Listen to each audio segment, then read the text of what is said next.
Baiklah, sekarang kita masuk tema 2, menyayangi tumbuhan dan hewan. Subtema 3, menyayangi tumbuhan, pembelajaran 1, 2, dan 3. Baiklah Ananda, sebelum kita melanjutkan pembelajaran, baiklah Ibu akan membacakan tujuan pembelajaran kita pada hari ini. Setelah kegiatan wawancara, peserta didik dapat menuliskan hasil wawancara mengenai cara perawatan tumbuhan dengan keejaan yang disempurnakan atau EYD. Yang kedua, peserta didik dapat mengetahui kata tanya yang digunakan dalam membuat daftar pertanyaan wawancara. Yang ketiga, peserta didik dapat mengidentifikasi peran individu dalam kehidupan sehari-hari di lingkungan rumah seperti ayah, ibu, anak, dan tetangga, dan sebagainya, sesuai dengan pengamalan sila Pancasila yang dilambangkan dalam Garuda Pancasila. Dengan mengamati gambar motif batik, siswa dapat mengidentifikasi garis dan warna sebagai unsur karya dekoratif.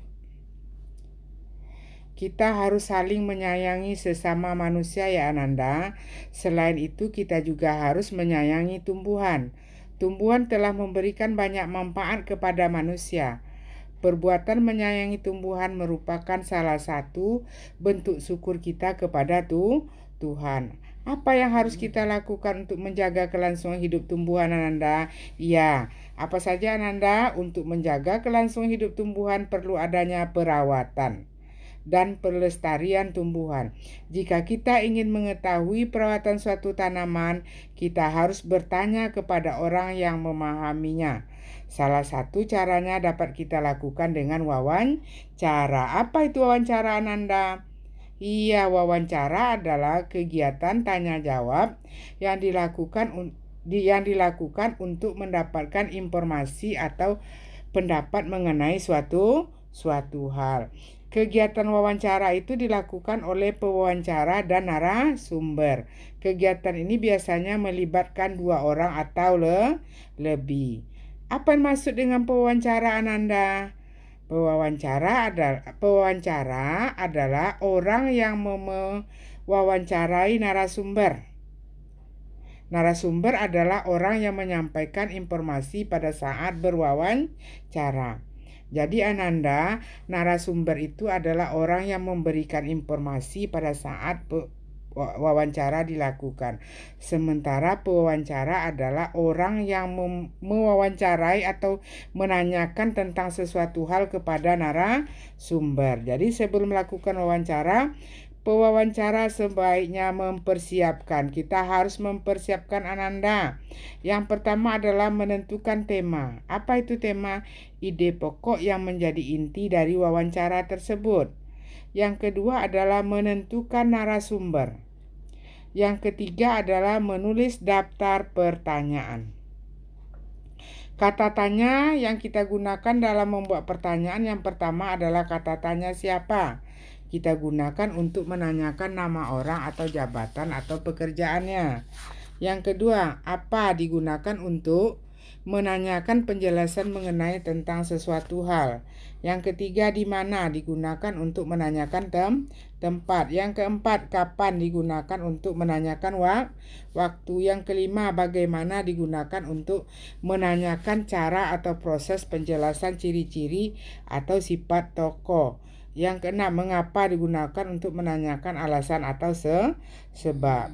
Berikut ini Ananda, ini adalah wawancara antara Siti dengan Lani. Siti dengan Lani Ananda baca nanti buku pada halaman 120 sampai 121.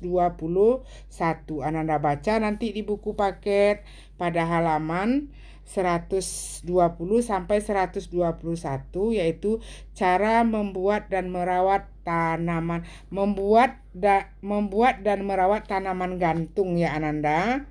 Nah, jadi wawancara dilakukan Siti dalam membuat dan merawat tanaman gantung dapat kita simpulkan Ananda. Setelah Ananda baca tadi, bisa kita simpulkan bersama-sama. Yang pertama Ananda, gantilah pot jika mengganggu pertumbuhan tanaman. Yang kedua, persiapkan alat dan bahan sebelum membuat. pot. Yang ketiga, masukkan tanaman ke dalam botol pelan-pelan. Yang keempat, rapikan dan sebar akar tanaman ke seluruh pot. Yang kelima, masukkan tanah hingga 3/4 isi botol. Yang keenam, gantungkan botol tanaman dan tutup bagian yang terbuka atau dengan kayu pipi. Ya, sekarang Ananda peran individu dalam kehidupan sehari-hari. Ibu lanjutkan lagi apa saja perannya itu. Berikut ini adalah sebuah cerita singkat mengenai peran anggota keluarga Dayu dalam kehidupan sehari-hari di lingkungan rumah.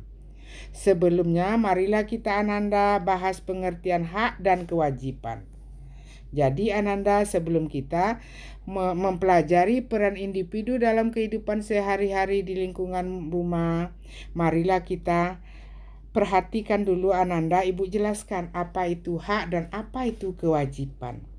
Apa itu hak Ananda? Iya, hak adalah segala sesuatu yang harus didapat oleh setiap orang yang ada sejak lahir, bahkan sebelum dilahirkan. Contoh, hak dapat kasih sayang dari orang tua, hak kamu mendapat pendidikan, itu adalah hak kamu sebagai siswa. Hak apalagi Ananda di dalam keluarga, hak kamu disayangi orang tua, hak kamu mendapat perhatian dari ayah dan bunda. Apa itu kewajiban Ananda? Kewajiban adalah hak yang harus dilakukan dan dilaksanakan. Biasanya dengan melaksanakan kewajiban maka seseorang bisa mendapatkan haknya. Iya Ananda, perhatikan. Ini adalah keluarga Dayu sedang bercakap-cakap di teras. Mereka bercerita tentang kegiatan yang dilakukan. Tiba-tiba Dayu teringat kalau ia belum melakukan tugasnya. Tugas Dayu setiap hari adalah menyiram tanaman di halaman rumah. Setiap anggota keluarga mempunyai kewajiban dan hak masing-masing. Hak dan kewajiban tergantung dari peran dalam keluarga. Di dalam keluarga ada ayah, ibu, dan anak. Kewajiban ayah Ananda apa? Ia melindungi anggota keluarga dan mencari nafkah. Jadi mencari nafkah itu adalah kewajiban ayah, dan dia melindungi anggota keluarganya. Yang selanjutnya kewajiban ibu apa Nanda? Iya, merawat anak-anaknya dan mengurus rumah tangga. Ya, seperti memasak, mencuci, dan merawat anaknya. Kewajiban anak apa tadi Ananda? Menghormati kedua orang tua, belajar dengan tekun. Jadi kewajiban kamu adalah menghormati orang tua dan belajar dengan tekun. Kewajiban anak juga termasuk tugas yang harus dilakukan di rumah. Contoh kewajiban Dayu yaitu menyiram tanaman. Banyak lagi kewajiban kamu yang lain, membantu ibu. Sekarang anak ibu, setelah ibu menerangkan tentang hak dan kewajiban kamu sebagai anak, sekarang kita masuk tentang gambar dekoratif dengan hiasan motif tumbuhan. Apa itu gambar dekoratif Ananda?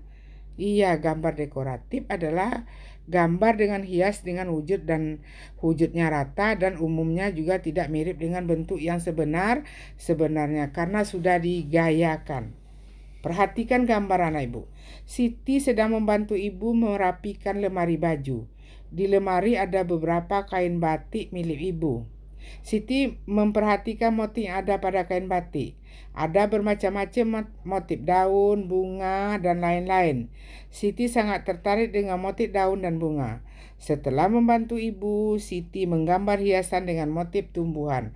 Motif hias akan lebih indah bila diberi apa Nanda? Iya, nih dia motif tumbuhan itu. Motif hias itu akan lebih indah dia gambar ini apabila dia diberi warna. Bagus sekali Ananda. Jadi kesimpulan pelajaran kita pada hari ini, yang pertama tadi Ananda, wawancara itu dilakukan oleh beberapa orang. Iya, ada pewawancara dan ada narasumber. Boleh dilakukan oleh 2 orang atau lebih, 1 orang yang mewawancarai, 2 orang sebagai narasumber. Boleh Ananda.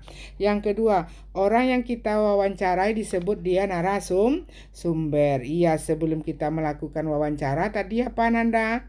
Terlebih dahulu kita tentukan temanya, narasumbernya, buat data pertanyaan agar wawancara lebih terarah. Yang keempat, setiap anggota keluarga mempunyai apa tadi Ananda? Hak dan kewajiban masing-masing. Hak ayah tadi? Apa kewajiban ayah tadi? Apa kewajibanmu dan apa hakmu tadi? Sudah Ibu jelaskan. Sekarang yang kelima, menerima hak dan melakukan kewajiban sebagai anggota keluarga sesuai dengan pengamalan sila keberapa Anda? Ya, menerima hak dan melakukan kewajiban anggota keluarga sesuai dengan pengamalan sila kedua Pancasila. Iya, selanjutnya kesimpulannya, hak dan kewajiban tergantung dari peran masing-masing dalam keluarga. Lanjutkan lagi, kita dapat membuat gambar dekoratif dengan menggunakan motif apa tadi Ananda? Iya, motif tumbuhan. Sekianlah pembelajaran kita pada hari ini. Semoga Ananda paham dengan penjelasan Ibu. Untuk materinya nanti Ibu kirim, untuk video pembelajaran dan materinya Ibu kirim nanti di classroom. Selamat belajar, semangat belajar. Semoga Ananda tetap sehat selalu dan semangat ya Ananda. Sekian dari Ibu ucapkan terima kasih. Assalamualaikum warahmatullahi wabarakatuh.